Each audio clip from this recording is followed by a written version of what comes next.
What factors should someone consider when deciding if a therapist is a good fit? There's several stages. There's several stages at which you can assess the fit between you and the therapist. Okay, so the first stage is when you're just doing some research. You're going through a long list of therapists, right? And so there are so many therapists. In fact, every year there's about 1,000 or 2,000 new therapists that are being pumped out into the field in Ontario. So there's so many options of therapists. So first thing is when you're looking through that long list, decide what is important to you. Okay? So maybe what's important for you is certain identity factors, right? Like maybe for you, you want someone of the same gender or a different gender. Or maybe for you, you want someone of a certain age range. Or maybe you want someone who offers in person, not necessarily only remote. Or maybe you do want someone who can do therapy remotely.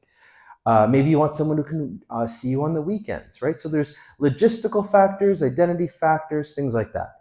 Maybe you have a specific mental health concern that is a challenge for you. And you're like, I want someone who can definitely help me with anxiety. Or I want someone who knows about intrusive thoughts. Or I really want someone who I can open up to about this trauma that I went through earlier that I've never told anyone.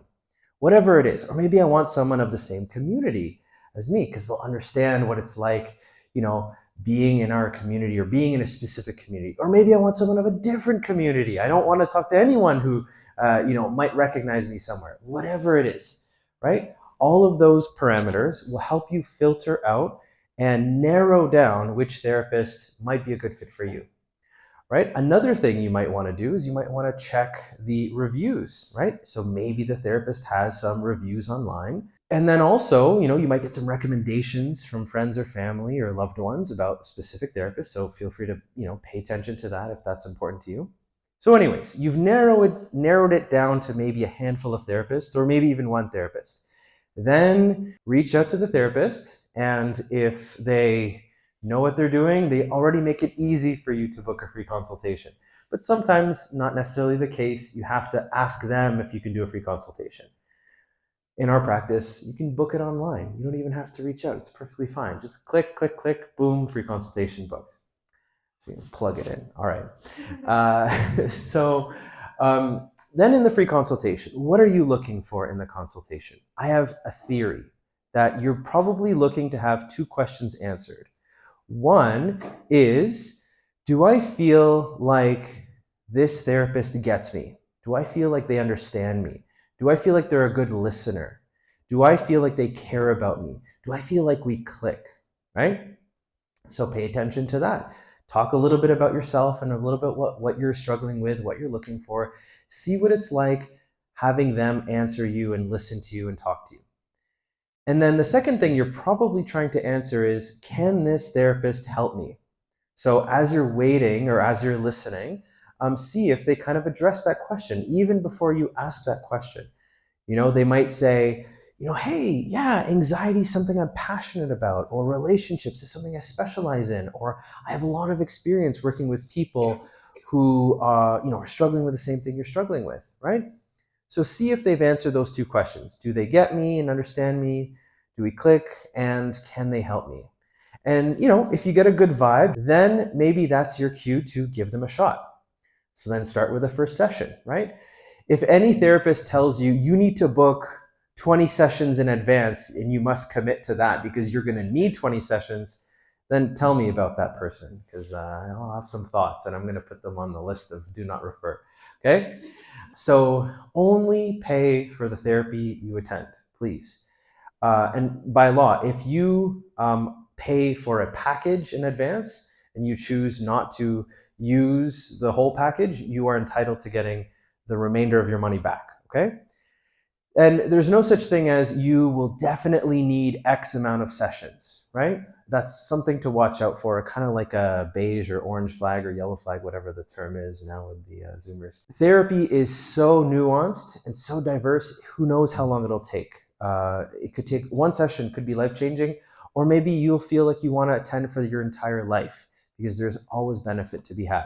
And as you're in session, the first session is typically something that it's a lot of information giving. Like you're just probably going to talk for the first hour or two, right? If you're noticing that your therapist is jumping to telling you what to do with your life and giving advice, jumping to intervention after a couple of minutes, that's also something I think is an issue, right?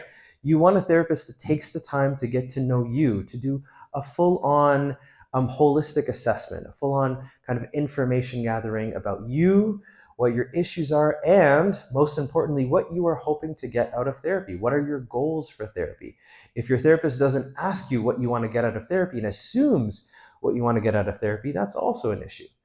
So that could take a couple of hours, maybe at least 1 hour. And then the therapy really begins, or the intervention piece of therapy really starts around session 2, session 3, session 4, session 5. So if it's around session 5 and you're feeling like, you know what, I'm not really getting anything out of this, I feel like we're just kind of like waiting in the shallow end, maybe that's an issue as well. But please feel free, if you have any concerns about the therapeutic process with your therapist, don't hesitate to bring that up with your therapist. Don't hesitate to say, you know what, I've been thinking about therapy and we've had a couple sessions and I don't know if I'm getting what I was hoping to get out of it. Have that conversation. I hope that your therapist has made you feel safe enough that you can talk about that and you can give that feedback. When you're looking for a therapist, of course, you want someone who will make you feel comfortable and safe and validate how you're feeling and be kind and give all that nice comfort and like to be a pillow in a way, right?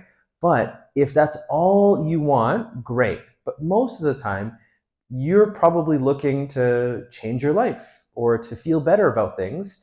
And sometimes you need more than just someone who's like a pillow for you. Often you need someone who can challenge you, right? So you have two extremes: someone who doesn't challenge you and is just like a soft pillow, and then on the other extreme you have someone who's maybe like a life coach that doesn't care what you have to say, just want to kick you and go and change your life, right? So you want someone in the middle.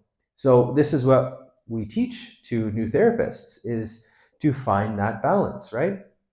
In the beginning of therapy, there's probably not going to be as many challenging conversations as later on, because the therapist is interested in creating a safe space, a relationship where you feel safe to face the challenges. So that's important to remember, right? The beginning, it'll be nice and safe, and it's designed that way so you feel comfortable. Because for you to go off and do something scary in the world that you've never done before, like approach someone that you're interested in, and maybe you've never done that before, or someone to challenge the way you've been viewing the world your whole life that's been leading you to feel not so great, for you to actually do those things, you need to feel like it's safe. This relationship is comfortable enough. Because if someone comes out of the door and says, you need to change the way you think, or you need to go and ask that person out, you're going to be like, whoa, what are you talking about? I'm gone, right? So look for the balance.